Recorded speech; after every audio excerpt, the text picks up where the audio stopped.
La mer sur la Côte d'Opale, c'est notre quotidien, c'est quelque part l'avenir du Calaisis, l'avenir du Boulonnais, l'avenir du Montreuillois sur des registres un peu différents.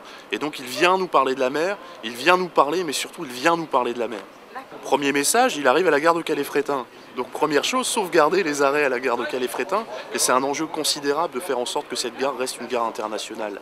Deuxième message, il va visiter Eurotunnel. On sait que la question du transmanche, avec notamment le dossier SeaFrance, que les socialistes ont suivi depuis le départ, François Hollande compris, au premier rang, sont des questions fondamentales pour l'avenir de ce territoire et pour l'avenir de la Côte d'Opale. Bien évidemment, le projet Calais-Port 2015, le plus gros projet d'un port décentralisé en Europe, 600 millions d'euros d'investissement, un projet fondamental qui doit permettre de sortir le Calaisis de l'ornière.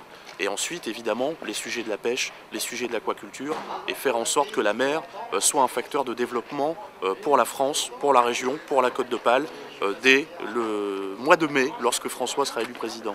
Le monde de la mer, d'abord, est très varié. On y côtoie à la fois des loisirs, de la plaisance, des armateurs, des enjeux internationaux, des pêcheurs, bien évidemment, l'aquaculture, le loisir, le foncier, toutes ces problématiques très spécifiques pour à la fois le domaine public maritime, pour le littoral et pour l'économie de la mer. Et ces différents responsables thématiques ont surtout une préoccupation, c'est d'être à la fois entendus, compris, pris en compte, pris en considération.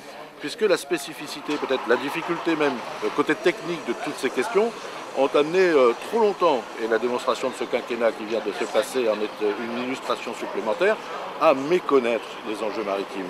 Plus grave encore, à prononcer des discours, peut-être des slogans, mais de ne pas suivre des faits ce qui a été promis. Une fois encore, la mer en est l'illustration, et François Hollande vient démontrer qu'il est important que nous embrassions cet enjeu qui est un enjeu de société. Alors bien sûr, des messages notamment sur toute l'activité portuaire, notamment au niveau de la pêche, qui sont importants. Et donc ce sont des sujets sur lesquels ils vont être abordés, notamment avec les pêcheurs ce soir à 17 h. Et puis un grand meeting.